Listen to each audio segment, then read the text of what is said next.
I'll do it again. I'm learning a lot. I haven't had to run one of these before. I'm also realizing is I don't actually know how to do breakout rooms, Gerald. So we might just stick to. Well, I think we'll just stick together.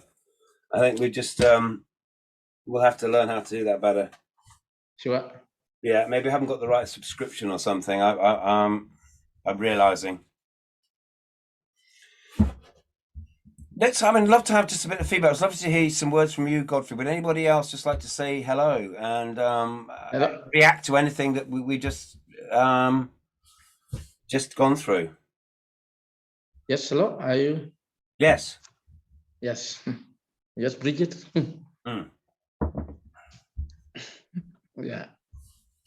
So Bridget is connected to the woodland, this community woodland that I mentioned in the talk, Yep. and it's another really good example of having a big idea and realizing that to achieve that, it takes a lot. Break that down into lots of little steps, but through sort of permaculture, through these kinds of shared values that we're talking about, is we can create really ambitious projects. And I think that this is just the beginning of what we could be doing as groups of people like us by coming together. Is we could, I mean, it's just like from little old me sat here in Llanrhaeadr and Mochnant can help you, Godfrey, kick off something in Kumi. That's amazing. Yeah, thank you for your support. And it is all about teamwork. Yeah, that's I right. And then, really, but then you're initiating many new things there from where you are, and so then you're taking that role in your community. And sure. yeah, so I think. I mean, this is Steve, what I've come to learn. Mm. Permaculture is all about network and connections and sharing values, as you have been sharing, Yes. and having different techniques brought together as a single-handed person. You can't have everything. So values shared and Mm-hmm. networking is very, very important here.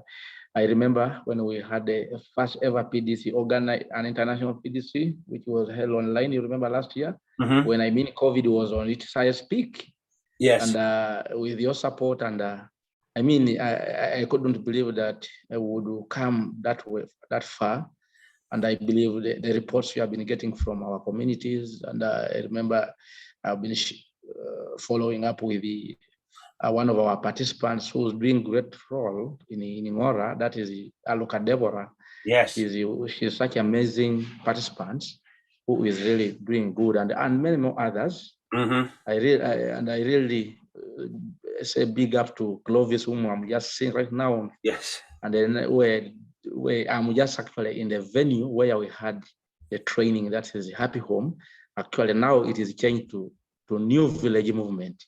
Okay. Because the vision bearers came up with another idea that this center is going to be a new village movement where a number of things will take place from here.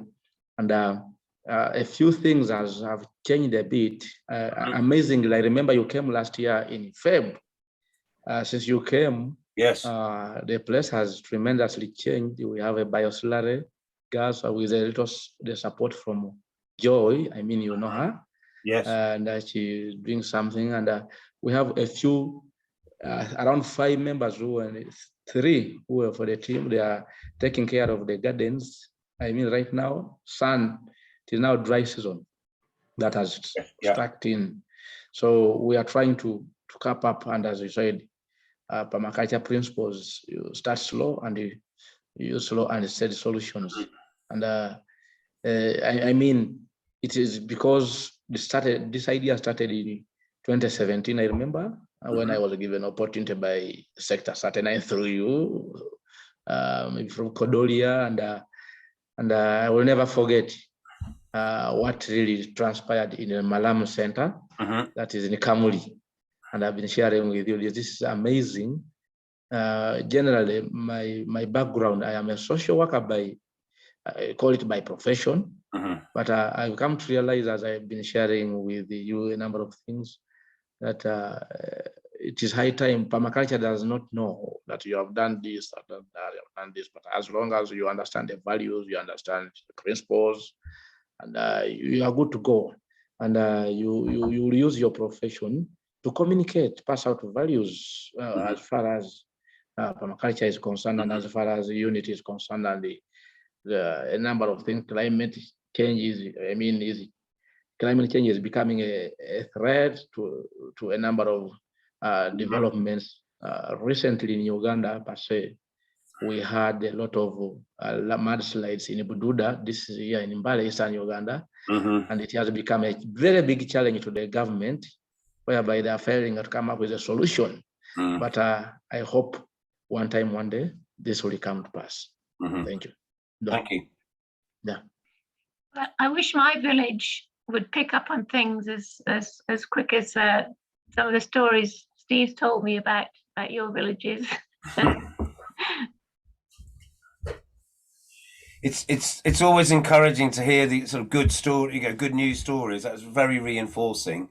But none of it's been very easy as well. But it's fantastic what they're doing in Eastern Uganda. Anyone else would like to hear from Margarita, or not to put you on the spot, but are you there? Yes, I am. I'm listening, Steve. Great. Well, so welcome to. Sorry about all the faffing around early on, but so welcome to have you here. Would you like to share with the group a bit about Bigodi and you're sort of building a bit of a network there? It might be of interest. Yes. So I am starting a project in Bigodi, which originally my first idea was to do just a craft women empowering thing, but then I discovered permaculture and its potential, so I've been changing the idea accordingly. So I spent 1 month in Bigodi in August.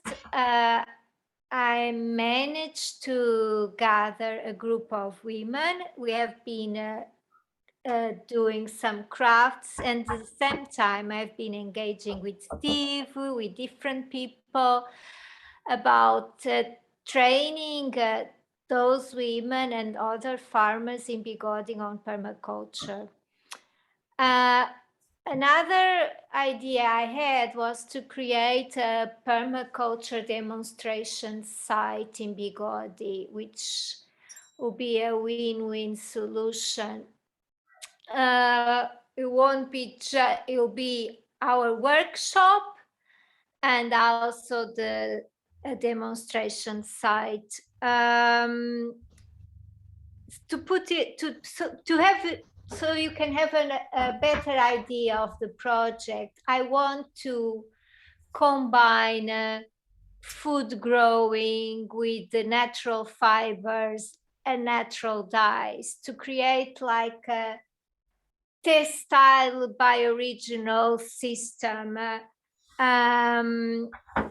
where everything will be grown in a regenerative way.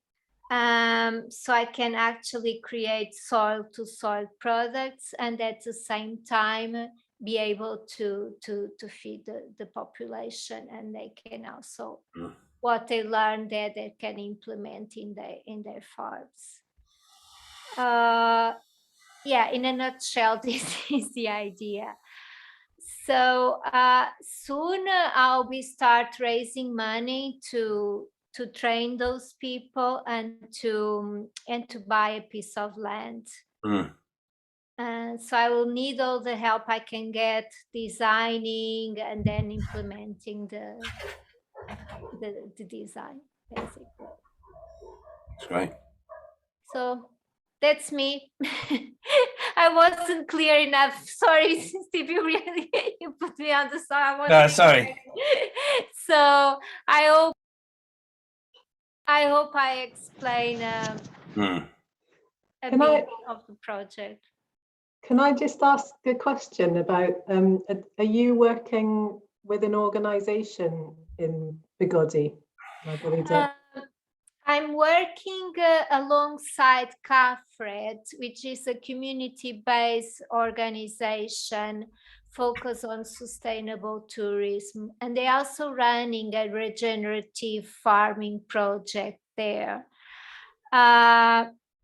And I also managed to register my project as a community-based organization. So I really have the support of the community and the several community leaders. Yeah, did I reply to your question? Yeah, no, that's interesting. Yeah. So the one thing perhaps you didn't make clear, Margarita, is Margarita's based in Portugal, and she's built up friendships and connections into Western Uganda, and so it's sort of similar situation to us from for a remote kind of friendship, but that leading into something that's very tangible and real on the ground. Yeah, it has been. I've been connecting with a lot of people. It has been amazing, the support I've been getting. Yeah. Mm. And maybe I meet you there in Uganda, Steve, isn't it? I hope so. Yeah. I hope to. Fingers crossed. Yeah, absolutely. Anyone else that's like to chime in really and just sort of tell us a bit about what your interests are and what kind of networks you bring with you?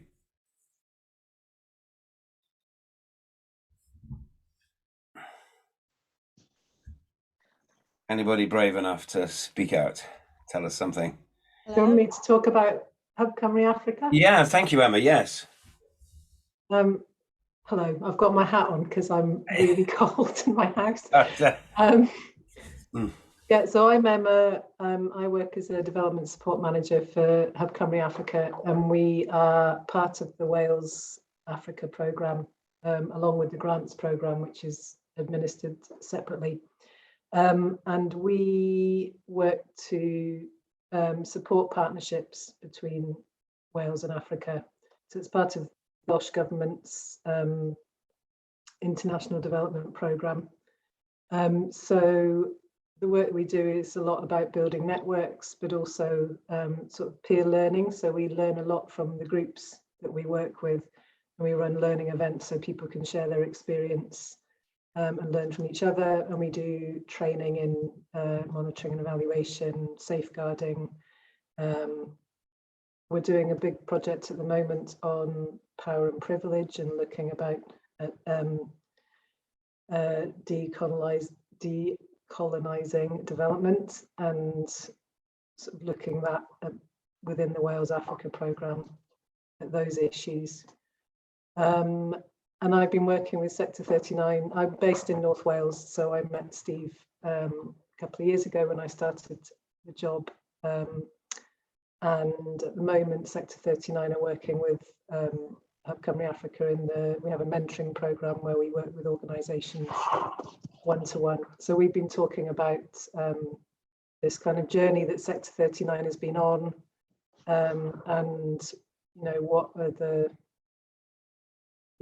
the next steps? What are the ambitions and also I think looking at structure as well. So Steve and I had talked a bit about Sector39 is a company, but what would be the best model to support the work, and where ownership is spread with the people who are doing the work. So that's my job. We don't usually administer funding, but I was just Margarita, when you were talking, there is actually a funding for gender and women's empowerment in Uganda at the moment. Wow, tell me more. I've just put the link in the chat. But yeah, it's 25,000 up to 50,000. But the Welsh government has tied it to Uganda, which isn't necessarily actually, anyway. But there you go. It's tied to Uganda, and applications are due in 14th of January. Well, thank you. I will have a look. Thank you so much, Emma. And to connect with you, are you in LinkedIn or? I can put my email address in the chat as well. Oh, thank you. Thank you so much. Yeah, I was kind of interested that that fund is tied to Uganda, and because I'm wondering how we could apply for something for the Rwandan women's group as well. as they're doing such amazing work. And really what they need is a bit of land or something like that to grow from. But maybe that's not going to be the fund for them, clearly. No, we've had quite a lot of back and forth with the Welsh government about the issue of tying it to Uganda, but that's been the decision. I think because Welsh government have invested a fair bit in Uganda, they wanted to keep that focus, but it's not necessarily, you know, there's a lot of really good projects that aren't in Uganda. Yes. Obviously. But they're,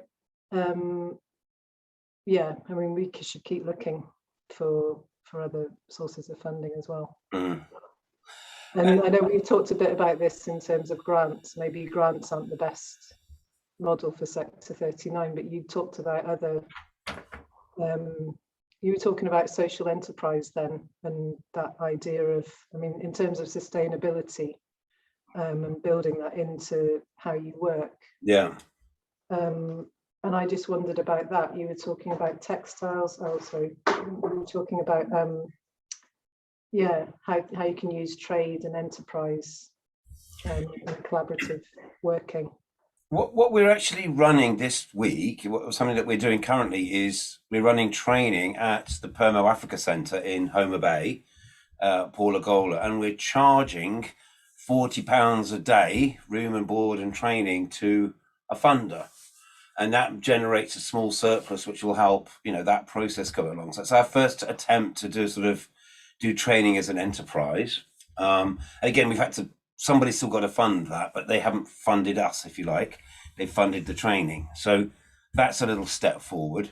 And I think that there could be a huge area there for permaculture to associate as a sort of service delivery partner, if you like, for bigger organizations that want to perhaps deliver training, especially if we've got these amazing demonstration hubs and things that people can, you know, go and learn from, because it's so much different from just, you know, because since it's genuinely organically growing out of a community such as Permo Africa.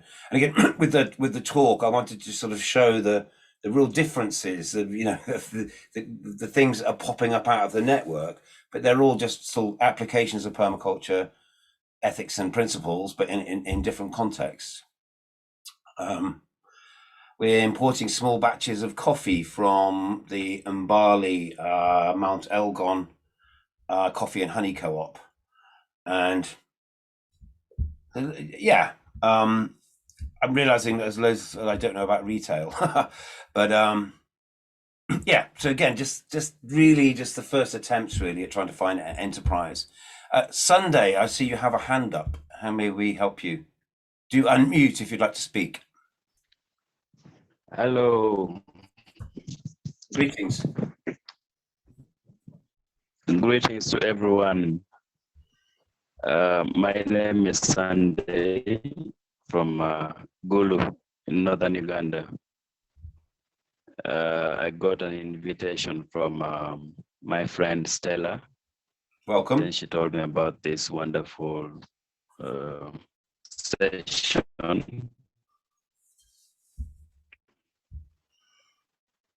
And I run an organization called Persons with Special Abilities.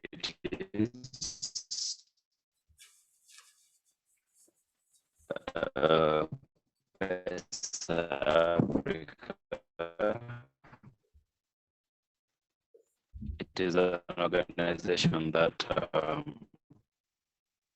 works with people with disabilities to enhance equal rights and opportunities for them, because we believe every human has something special in them,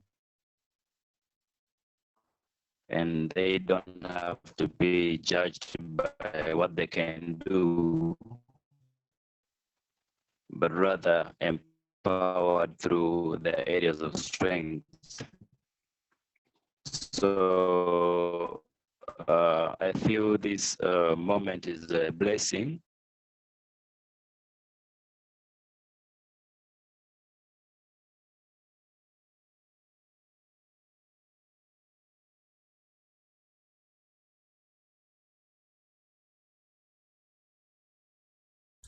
Thank you for that, Sunday. I think we might have just lost him at the point of contact as well. But anyway, yeah. And anybody else? Angie, we'd love to hear from you. But anybody who? I was going to ask if Stella was here. Yes. To hear about what she's been doing.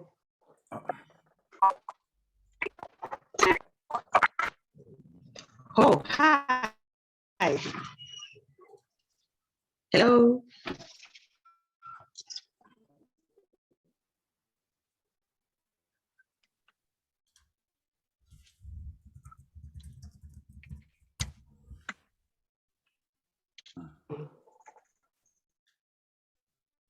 Hi, Stella. We can see you. I can't hear you very well.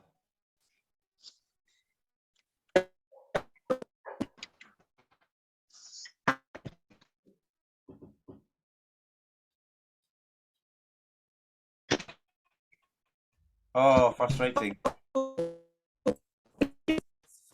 Maybe try the chat function.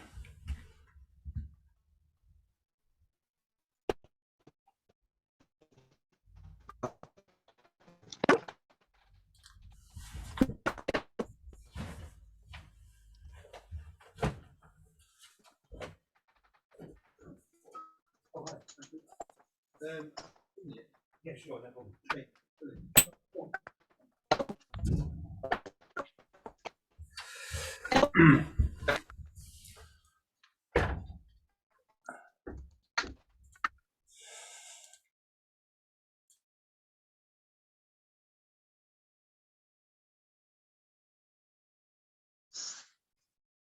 Sorry, we can't hear you, Stella. Do put something in the chat.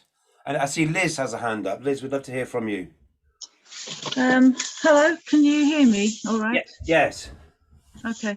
I'm from Reading, and I've been working in a garden using TCV, which is Thames Voluntary Conservation Voluntary Group, because I can't do the work. I do the plans, but not the work because I'm disabled. So we've made the garden. It's working. COP26 came and the garden stopped working, except it had another group of people came to use it. So they weren't part of the original permitted people, shall we say, but they came because they saw the garden and it was a private area they could go and walk around with their children or sit with people who are disabled. So I'm very pleased that it followed permaculture principles that Steve, you showed us in the PC, the permaculture course, and it's worked. It's still working. 2 years not being maintained, and it's working really well. So it's being maintained because people are actually walking around and using it. Okay, is everybody gone there? That's great, Liz. I mean, that's like the perfect design, really. It's maintained by the people who use it, by the beneficiaries. It's something, a self-maintaining system. That's what we're trying to get to. That was a top thing I said when I designed it. I said it has to be self-maintaining because nobody's going to maintain it, and I can't. Yeah. Moving on, we're having a lot of migrants coming into the area. So within a kilometre, we have about 200 migrants moving in. I would like them to be involved in some permaculture project with them, not that I have a clue what to do. Well, I really agree. I think that there's an amazing human resource there, and I think it's a fantastic way to engage with them. Is to involve people in just very simple, practical projects, and allow people to use the skills and enthusiasm that they've got with them. They've got so much to offer. From our experience, sorry, no one's allowed to. Right. If you do voluntary work, you can be kicked out. Oh, okay. if you're a volunteer, it's okay, but Yeah. the difference between voluntary work and a volunteer is very subjective. I'm sure there's a lot of red tape around it. Yeah. I don't know the legal world. I don't really understand it, but I'm hoping to make a garden of sanctuary out of it, Great. which part of the City of Sanctuary groups. Steve, Yeah. did she say she's from Reading? Yes. Okay. So Gerald's you're in Slough. Yes, I'm in Slough. So Hello, Jack. hi, Liz. Yeah. Maybe if all goes well and the red tape is not too much and everything, at some point we could catch up and see how to support it, or even when the training for the migrants if the project is worked out, then we could see how to support. Yeah, because there are some African chaps in the groups I'm talking to, many from Iran and Iraq, but there are some Africans as well, so that would be good. Yeah. All right, so we'll connect through Steve. Okay, Steve. Yeah. Okay, Angie, I'd love to hear from you. You have your hand up. Okay, yeah, hello. Angie Polke here of Purposeful Permaculture. I've worked with Steve, or known Steve, for a long time. And also I had the immense pleasure of helping Steve with the coordination of a permaculture design course in Uganda in 2018.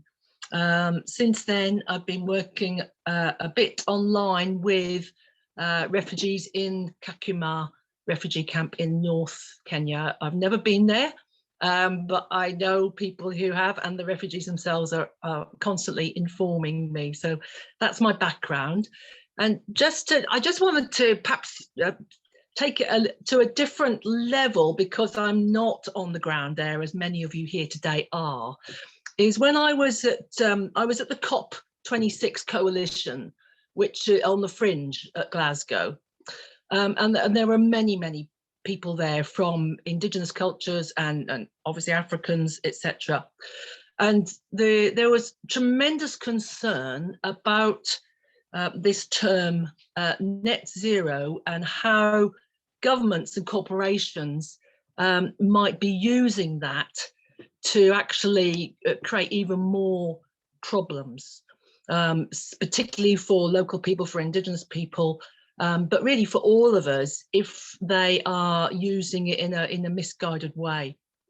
And I think whether we're talking about pathways to net zero or carbon offsets or whatever, is there scope, Steve, and for the others as well, to start, and especially I'm impressed with the work that you're doing with soils.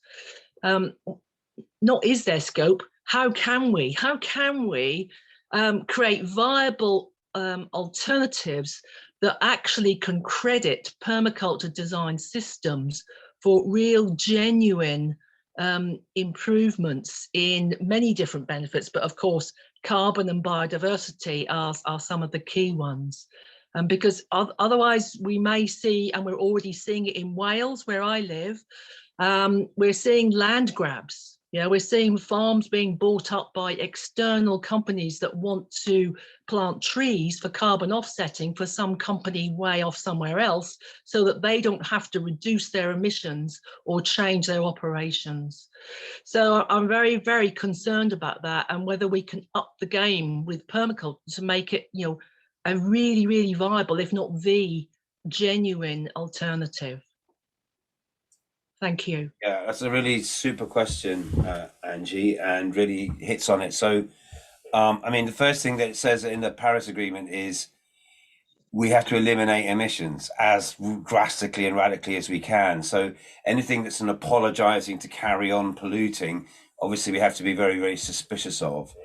I think that this idea of carbon accounting is in its infancy, because what we've just seen with all these forest fires is a tree is not sequestrated carbon. It's only in the tree temporarily.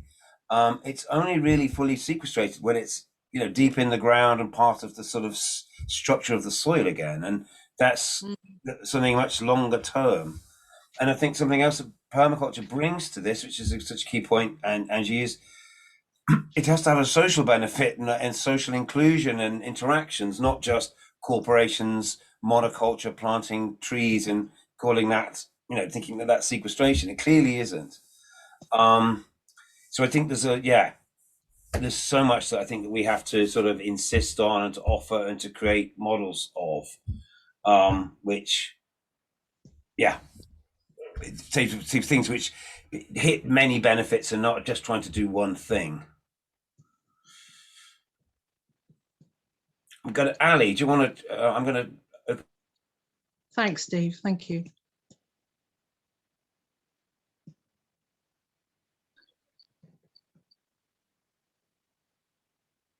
Hello. Hello, everyone. Hi, Yes, Ali. Ali. Hello, Steve. How are you doing? It's me, Ali, here, Tebandeke, and I'm glad to be here for a long time. We haven't been talking, and it's a pleasure to meet Gerard, to meet Godfrey, and everyone. Angie, thank you so much, Steve, for coordinating this. Well, as I speak from here, it's at Natete Green Youth Organization. This is our demonstration garden. You remember the last time when I told you about it? So we are really impacting on it. And I also happen to support, to help women in Butambala under my non-profit organization. That is Permaculture Initiative Uganda. So we are working with women who are facing domestic violence in that regard. So, and most of them are farmers, they are rural farmers. So we are using the social, actually, I'm more passionate about social permaculture. So I'm trying to bring people together here at Natete and as well as Butambala. So every time when I'm in Natete, so I happen to work with these people here at Natete. And then most of the time when I'm in Butambala, I do the same with women. So it's a pleasure to share what I do.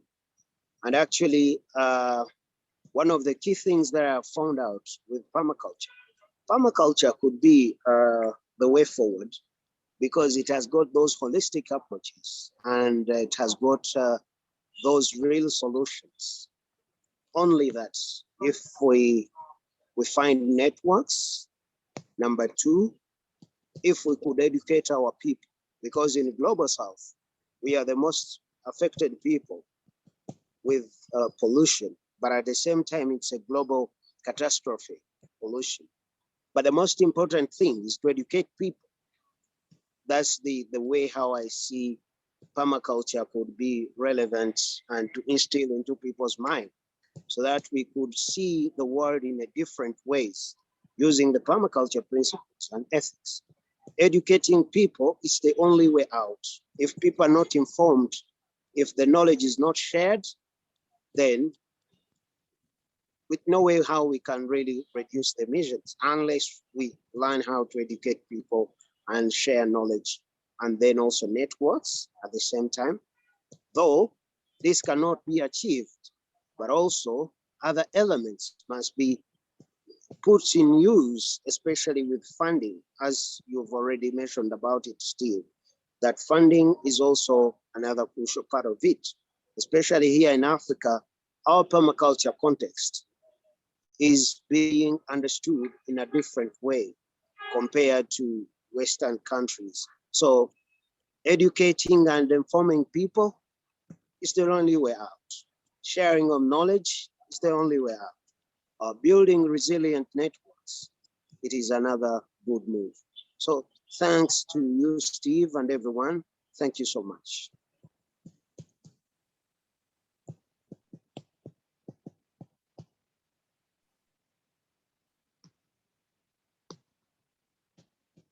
Sorry, Elizabeth, you have your hand up. Let's go to you. And I'm just Hello? welcoming. Hello, Steve. Yes. Can you hear me now? Yes, Ali. Sorry. Tebandeke Ali is my name. I'm the founder of the Permaculture Initiative Uganda that works with Butambala women under the violence and domestic, actually, who are faced with gender-based violence. So these are the people that we are really trying to help. And then at the same time, where I'm seated now, it's Natete Green Youth Organization, a project that I also, piloted since 2017. So we've been able to do a lot that has been happening here in Natete, especially establishing this demonstration garden here. And then also starting up the Permaculture Learning Center in Tambala. So it's been a pleasure, and it's been really another way of inspiring people, youth, women, and children. So I'm working with youths, especially here in Natete, urban youths. And then also in Butambala, we work with women who are victims of the gender-based violence. So we are also inspiring them to be good people, and then also to see the hope in their lives. So thank you so much, Steve, and thanks to everyone. Thank you for sharing. Thank you, Ali. May I ask a question, Steve? Yes, Margarita. Ali, very interesting project. How do you mainly support victims of domestic violence? Do you provide them with shelter or give them training? What is the main support you give to them? Actually, it's training. At the moment, we've been doing voluntary trainings, visiting them, inspiring them, and then giving them seeds as well. That's what we've been doing. But we are not funded or anything, but we are really trying to see that this really gets to impact them, and then show them a new way of seeing life, and then to rehabilitate themselves in that way, using permaculture. Okay, thank you. And one of the things that we are also thinking about is hosting a permaculture design course to these people. Yeah. Okay, thank you. Where are you based again? I'm based at Butambala. Butambala, that is the central district of Uganda. Okay. Yeah. I'll look for you. Thank you. Thank you, Margarita. And thank you, Ali. I'm going to ask Elizabeth to speak now. So thank you, Ali. You're welcome.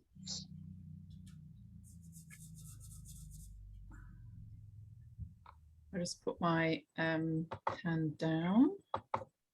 Yeah, so hello everyone. I'm Elizabeth Westaway, and as Steve mentioned, I was providing support, mainly Zoom support on the PDC that he organised at Treplac Farm back in April and May this year.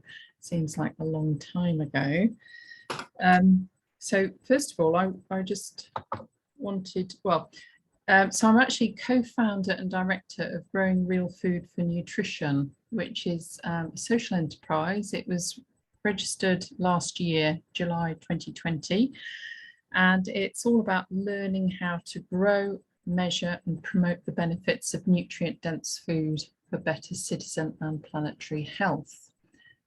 One of the activities we've been doing is a citizen science project where we invited over 50 growers and farmers, mainly from around the UK, but some in the global south as well, to join our journey, and this growing season to start learning how to measure whether their food crops were nutrient dense.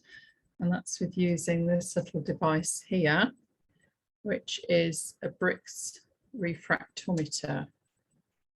And we've set up a demonstration garden, which has a mandala design,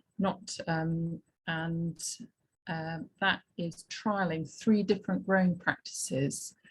So 2 of the quadrants are linked with commercial agronomic laboratories, which feel that they know how to grow nutrient-dense food. And one of the quadrants has, we're calling it homemade.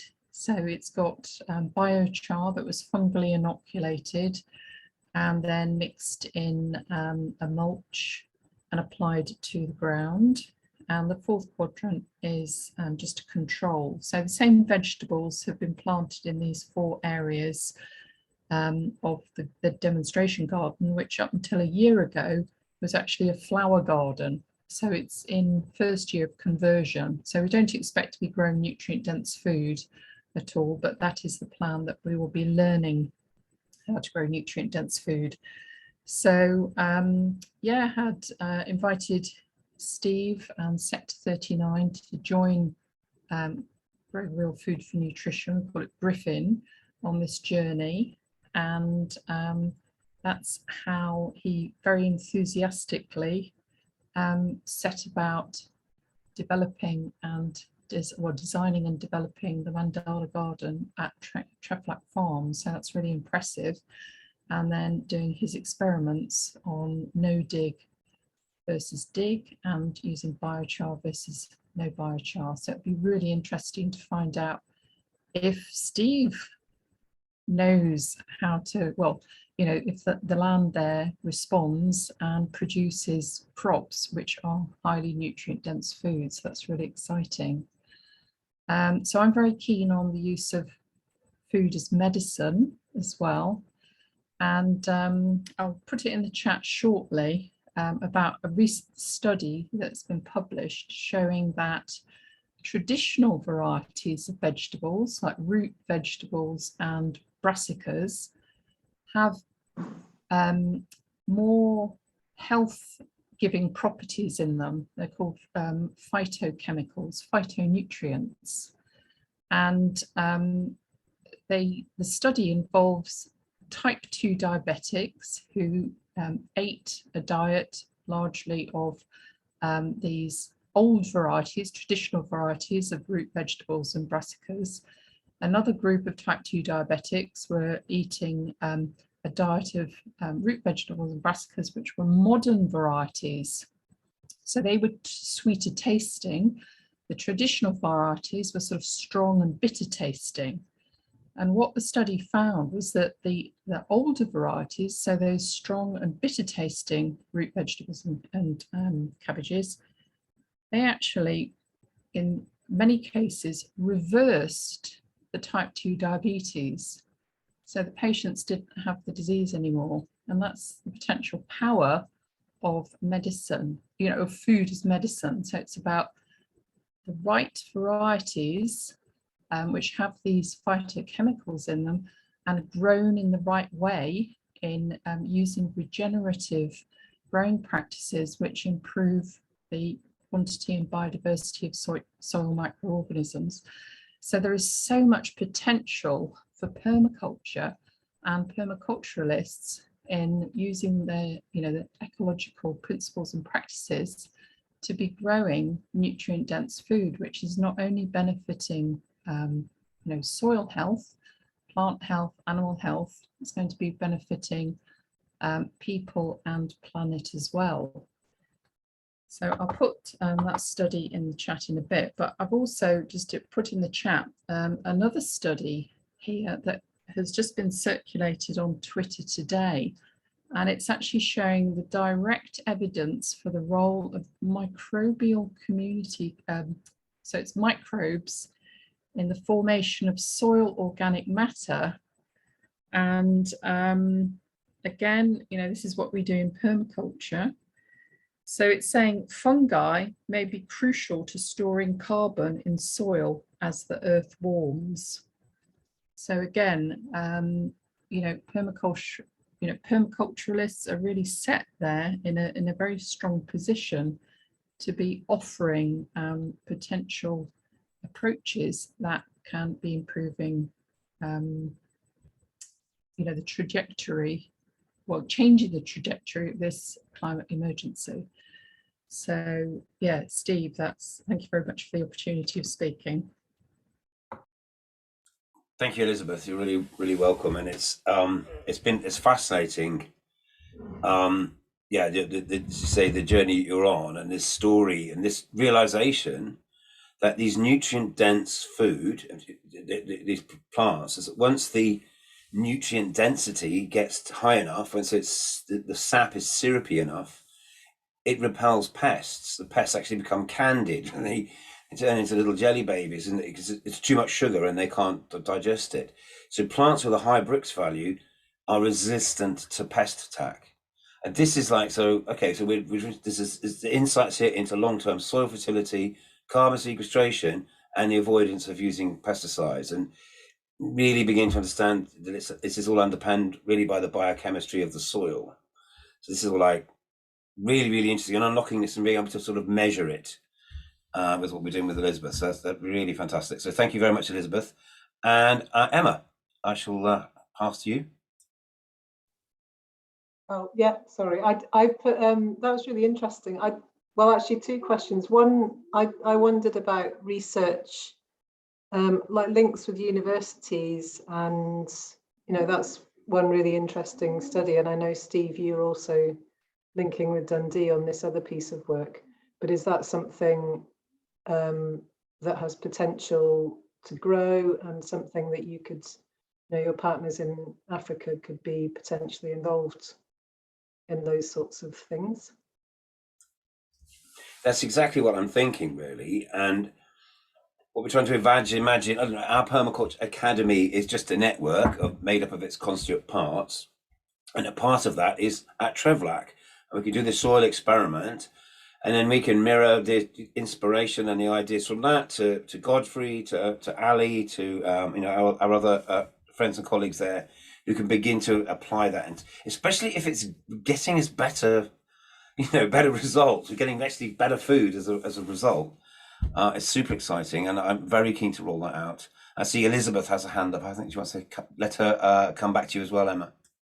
Yeah, no, Emma, there's some of our grower partners. As I said, we have mainly growers and farmers from the UK who are doing all types of farming. So we've got permaculture, agroecology, regen ag, agroforestry.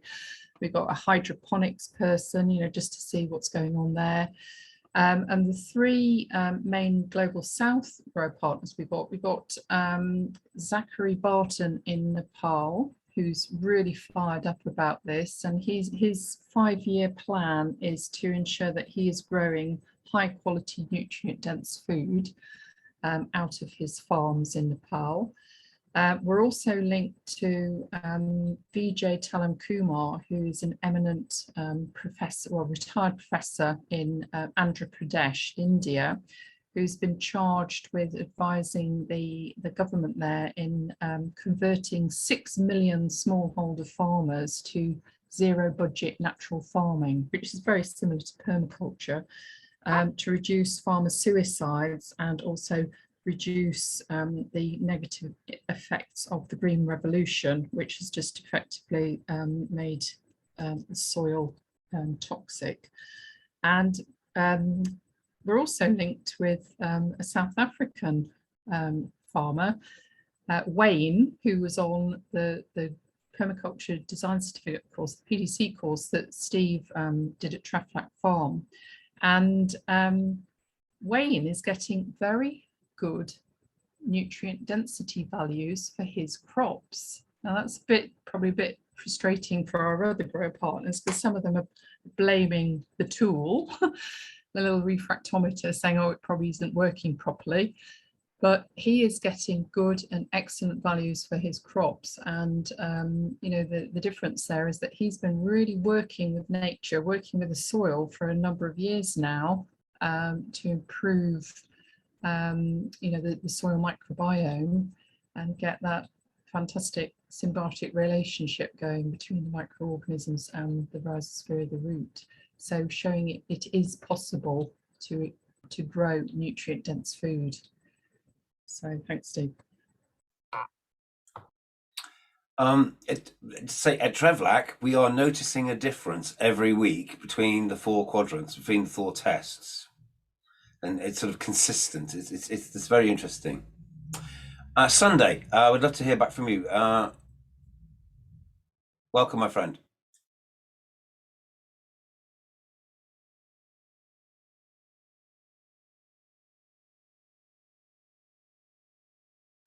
You have to unmute, I think. You're on mute. Yes, I'm live now. Yeah. Yeah, thank you. I'm just excited about this whole thing and the stories each and everyone is sharing. And I'm here now I wish I'd known about this way back before. We are not yet too late, my friend. Yeah, because as an organization, our focus has been always like in skilling the youth, both with disabilities and non-disabled, so that they can learn to coexist in a free society. But when COVID came in, schools were closed, and so learning somehow stopped. So looking at permaculture, it is something that can help our people again, more especially the women and other people with disabilities and other members of the society as well, like to ensure that there is food security and the people have healthy food. Then above all, we have that social inclusion where we have different people coming together to learn and celebrate like life. So I think my question now would be, how can people of Gulu have these good skill sets so that we can as well like learn this kind of beautiful way of farming and also coexisting with the environment, because this is really good and it's something that favors more like people with disabilities, because you can even use a very small space even when you're on your wheelchair or something, just to do something within your compound. I think this would be really so good. Thank you so much. I'm just excited. I just couldn't keep it within myself. I just was just burning with happiness just to appreciate. Thank you so much. And Stella, thank you for linking up to this this platform of great people. Thank you. You're so very welcome, Sunday, and it's an ongoing question of how we can reach out and support new trainings in new areas, but it's a constant question that we're asking, and the stepping stones that we're doing towards that is to create sort of a hub where we can create a bit of energy in one place and maybe invite people to that place, and then use that as a way to then establish something back in your home community. Wow. But we'll think about that, and we have other friends in Gulu, so we'll have to try and think about to connect you. Emma, I see you have a hand up. Was that? Did you want to? I put a question earlier in the chat. It was just about whether there are already any existing networks around permaculture in Uganda or in Africa more widely. If any of their partners know of any networks that then obviously if there's an existing network, then you're stronger joining something that's existing. But do any of the partners know of anything like that? Yes, Gerald. Oh, sorry. No, go Margarita. Go ahead, Steve. By all means, I was going to direct that towards Gerald and ask him about the Permaculture Research Institute and about his networks that he's been working on. But by all means, Margarita, you go first. Through Realliance, I asked, what's her name, Jackie, to create a group on WhatsApp with all people involved in permaculture projects in Uganda. And there are people there who are members of Realliance and others who are not. So I can try to I'm not sure how I can share the WhatsApp group, but it's the only network I'm aware of. Okay. Yeah. during the convergence that we had last, that was 2018. Yeah. We initiated 2 platforms, both at sort of an African level, which we are calling the African Permaculture Association. Though the actualization or the formation has really been slow, but this is something that as a group we can embark at. And below that, as a subset of that, we also came up with a Permaculture Association of Uganda. Yes, it's also still in its infancy, and then but these are networks that we can still support to grow, because really one of the issues that we've been discussing all along is sort of the scatteredness and then replication that is happening, because you'll find, let's say, projects or even groups doing nearly the same kind of work. Others may be referring to it as maybe ecology or sustainability or permaculture, but really doing the same kind of having the same prime objective. So if there is a way of coordinating all these, having them together, because we highly believe with permaculture, or at this point in time, the best would be coexistence and really collaboration. So we're looking at that as one of the outcomes of this entire process. Gerard, thanks for that supplement. Gerard, do you remember when we went to Kampala and we had some kind of interview, and there was some kind of this much, maybe the terms in permaculture and then ecological farming. So there's this thin line in between terms, but yet we are doing, you realize that if we bring all our energies together, we are, at the end of the day, we are focusing on one thing. So a number of organizations, a number of individual farmers come up with different terminologies, but when they are meaning the same.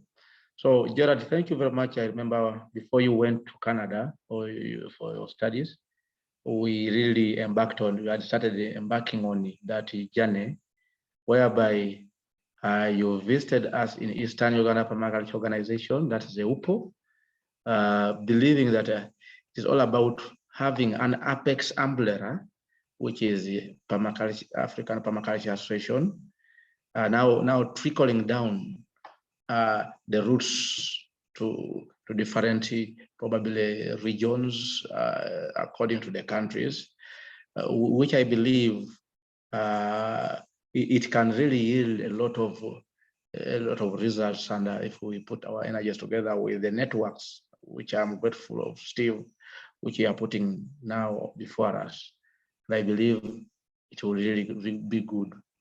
Thank you. Okay.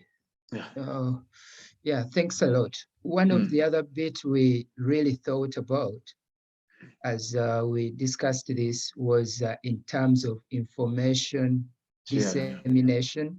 Yeah. Because that way we wouldn't have most of the projects having to really start from inception. If we have sort of a data bank or a place with information accessible. Yeah. So there are a lot of advantages in having such a network, or which is really organized to progress, it would save a lot in terms of resources and in terms of supporting the members. Yes, yes, yes, yes. Over to you, Steve.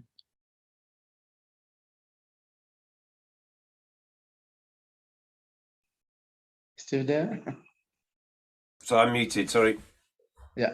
Okay, we go. Thanks, Godfrey. That's, yes. Yeah, really great. I was just chatting to Elizabeth on the side as well, saying, just realizing that it's not that, the trip that Gerald and I are planning is February into March. So we hope to be out there. I mean, with constant changing COVID rules, but we hope to be doing, to work with the Rwandan women's group with Rose to do permaculture training there, and then to go on to Homer Bay and to work with Paul and do especially sort of trying to training of trainers permaculture course there. But there's been another invite as well, which is interesting. I haven't really got funding to do this, but an invitation from a local authority. We were just chatting to that the other week, Gerald, to the deputy mayor from a small town in the Kasese district there under the Rumenzoris, actually looking to do a PDC within sort of the town and addressing their needs there. And I thought it'd be a very interesting thing to collaborate with the local authority and see how that dialogue might work. But all of that's a bit further down the line. But as you say, I think permaculture has so much to contribute into so many different areas. We've got to begin to think sort of strategically about how we can achieve these things and not, let the energy flow naturally, because there is so much that we can be doing. But if not careful, we get pulled in so many different directions, you actually don't know what you're doing. And that's why we're trying to sort of evolve this into some kind of a plan, into some kind of a process, I guess. Yeah. Anyone else would like to contribute? Jackie, are you there? We'd love to hear from you, or don't let me put you on the spot. Nikos. Sorry, I've got to go, Steve, but thanks everyone for really interesting events. Thanks, Emma. All right. Great, thanks for coming. Yeah. Okay, well, I think we can move towards wrapping up at some point, because we've been going for a while now. Very happy if anybody just have a go round, if anybody would like to jump in and say anything, or to sort of some closing thoughts or something. But my closing thoughts are just to say, sorry for a bit of a mess at the beginning, but I've really enjoyed this. Now we'll calm down a bit, and I think we need to. We could really benefit from having a more regular dialogue, and let's just begin to think about how we might do that. And I think if we're going to, have an academy of permaculture, maybe this is the first inaugural meeting. Is us coming together, people who are really actively applying those ideas and working with the ethics and principles of permaculture and learning in the processes. I think that this should be our sort of the way in which we can communicate and share those things. Anyway, so that's enough from me, Ashil. But thank you, everyone. Thank you. Welcome. Steve, thank you very much for. Yes, Gerard, go on. Can I jump in? Oh, yes, Nicholas. I'm in the Scottish borders in the UK. Yeah. I'm Greek originally. It's the first time that I'm attending this event. I'm very impressed of what I have heard. And I would like to get in touch with all of you in order to see if I can be of any use. Yes. And if I can create a new permaculture group. But I need advice, and I need knowledge. Yes. For sure. You're so welcome, Nikos. And really, that's what is building networks, building mutually beneficial relationships, and sharing as kind of like a learning journey. Because with permaculture, it never ends. Once you start thinking about it, you start to realize there's so many different ways you could apply it. You could make it relevant to any context. And it's something I think that hopefully can bring the world back together. We need something. So you're very welcome, and stay in touch. I think we might try and do this more regularly. And there's a lot of, I try to follow the stories on the Academy, Permaculture Academy blog.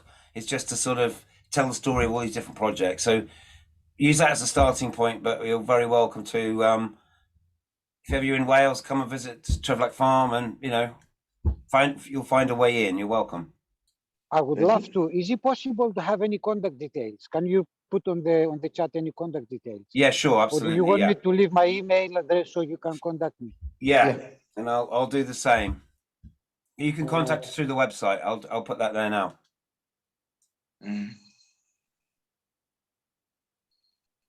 Yeah. Gerard. Yes. I'm missing you. We are missing you in Uganda. Okay. My suggestion as one of the way forward. Yes. And I'm happy to hear this being re-echoed. Yes. Is to re-strengthen the networks. Yeah. Probably look at either the APA, the African Permaculture Network, or the Permaculture Association of Uganda, and look at it from a proactive sense of it, because the reality is people are subscribed to so many groups, social groups. This should be kind of a working practical. Yeah, a practical group. And in future, have it as a fully set, let's say, database which is beneficial to members, especially now in a case where you have people again being restricted to their locations. It would be a good point for people to access either information or even be able to get real-time answers and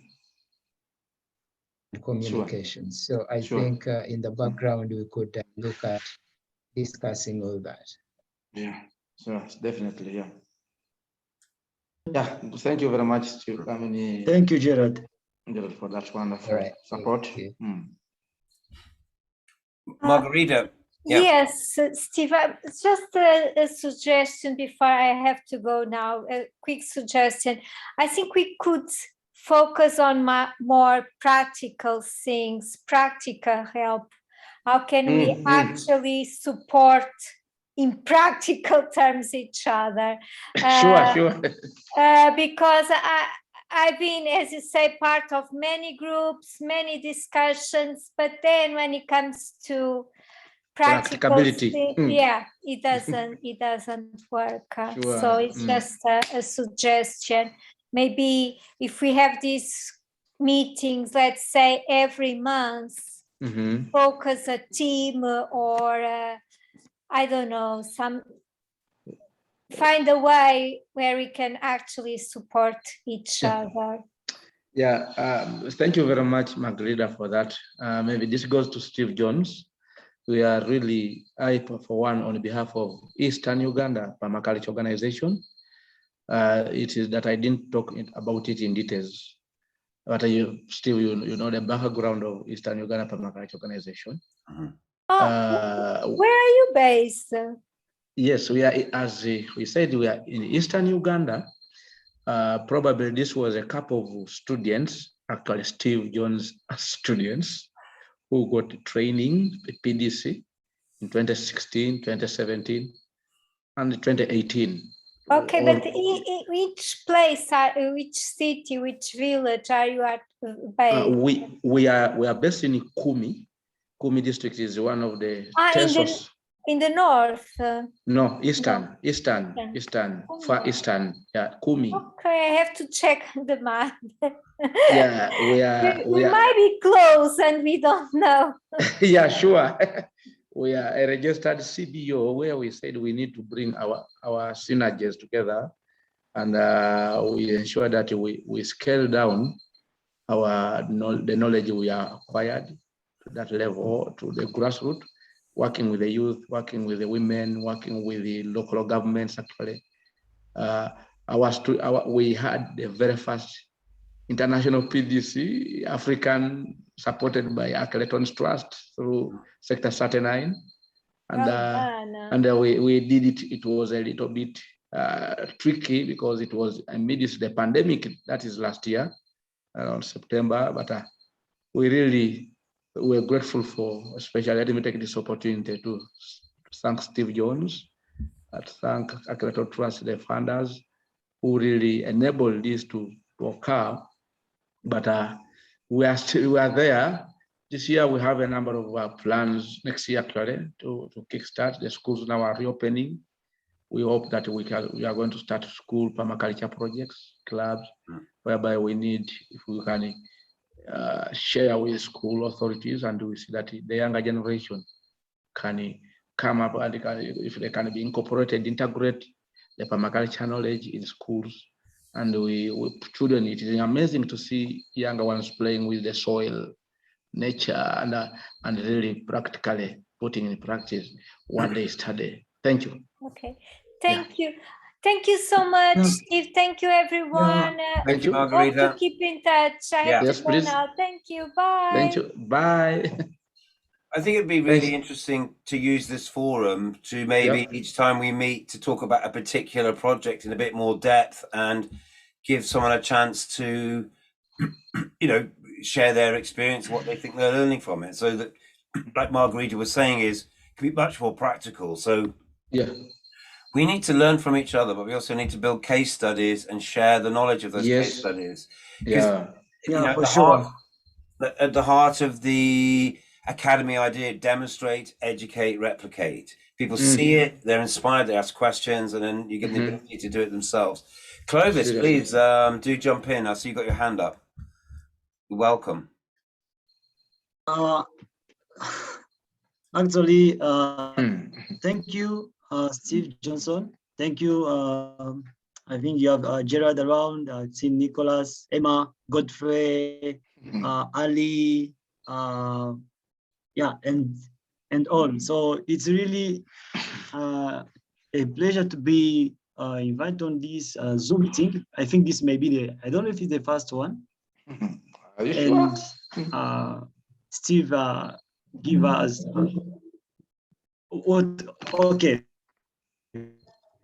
within this December. Yeah, within December, this may be the first Zoom we have now. So anyway, what I can say, I'm Clovis, and then I'm from DRC Congo. I got my accreditation in 2014. The person who made me to be connected with Sector39, even to meet Steve, it was Gerard. Thank you, Gerard.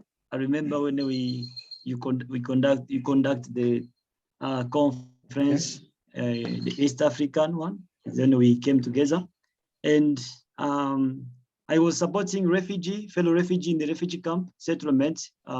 Since I got the knowledge which was needed to sustain a place, and then the way how now I came for permaculture design and the different practical method what I got in fish farming projects, in agroecology, and many more about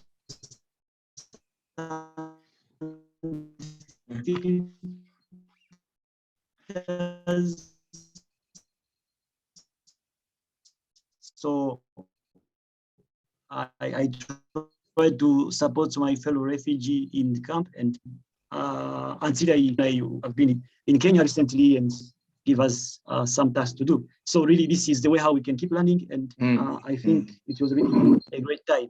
Currently, I'm doing my Bachelor of Science and Environmental Management because French, it is my first language in Congo, the one I use, and then I was thinking that it's better I can now have an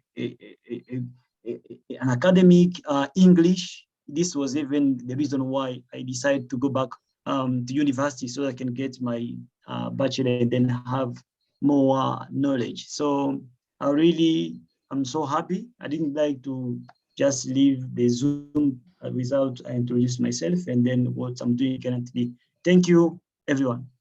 Thank you, Gerard. I mean, Clovis. Yeah, thank you so much, Clovis. Yeah. Great to see you, my friend. Yeah.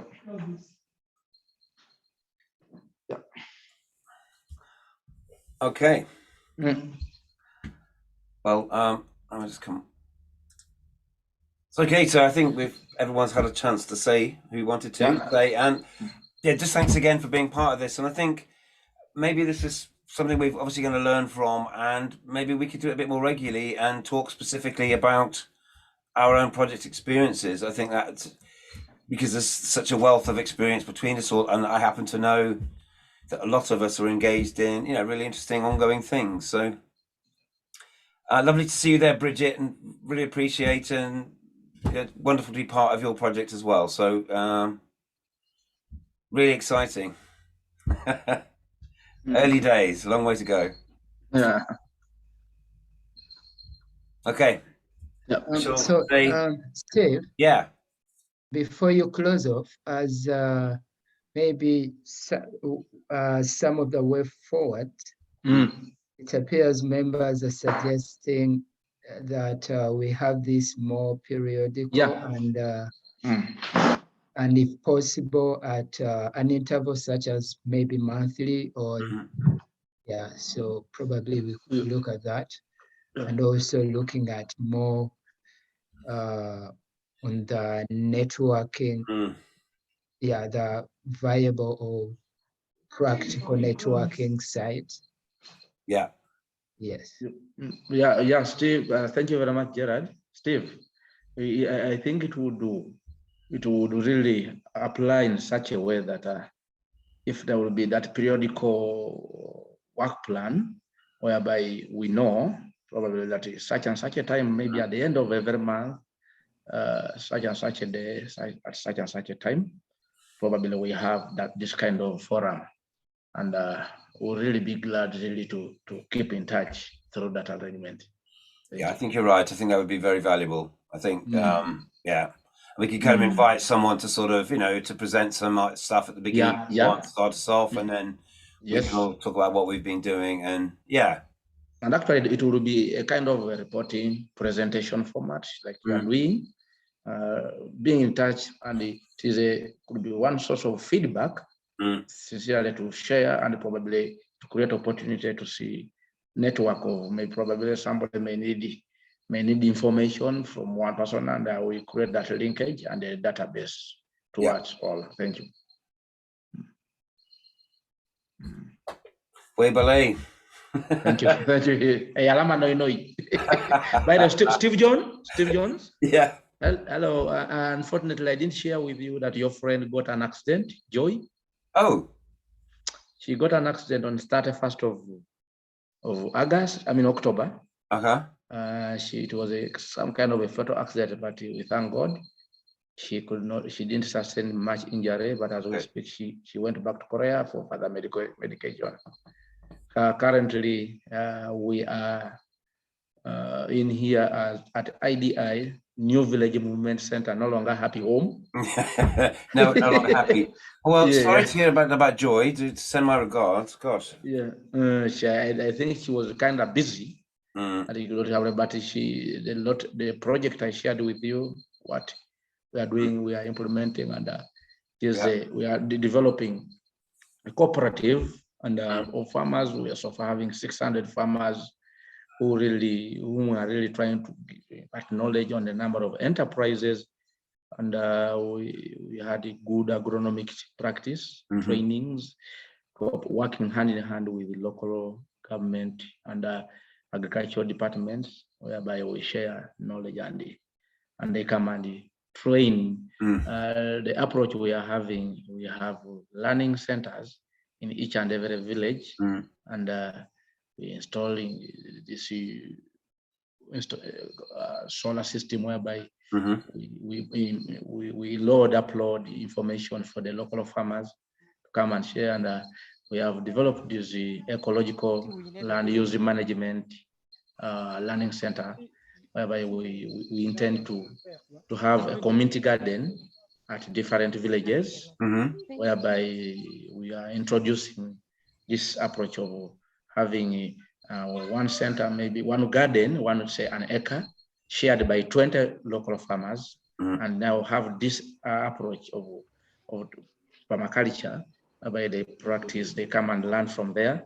Also, we pump water from underground and we took it to overhead tank. From there, we approach with the drip irrigation approach. And then during dry season, the major goal is to produce food throughout the year, even in dry season. Like that way, but above all, the farmers and the locals come and get the knowledge around the area. That's what we are doing at the moment. And probably next year, or actually beginning next week, they are going to start construction of the value addition processing facility that is for cassava, beginning with cassava next year, probably by around March, April, shall have been tested the first product out of that. That's what we are doing. Thank you. It's great work, fantastic. Yeah, It's good to see. Progress. Yes. Well, yeah, lovely to see, Godfrey, and I agree. I think we'll still try and maintain a more regular pattern to this, and Gerald and I will work on that. Steve. Okay. Yeah. Steve. Clovis. Yes, he's here. Hello, Steve. Yes. Can you try to have one photo as we are finishing? A photo of the group. Let us. Okay. I've done that earlier. There's not many people left. Gerard. Yeah, Gerard. Yeah. Okay, can you do it? You take it. Yeah. Do you take it? Yeah, can you take it, Gerard? Stella there, I don't know. We lost Stella. Yeah, I lost Gerard. Elizabeth. No, I got it. Okay, well, I got it. Yeah, I got one. Thank you. Thank you. Okay. Yeah. Okay. Okay. Okay, everybody. Okay. Nice time. Thanks again. Okay. Again. Yeah. Bye. Bye.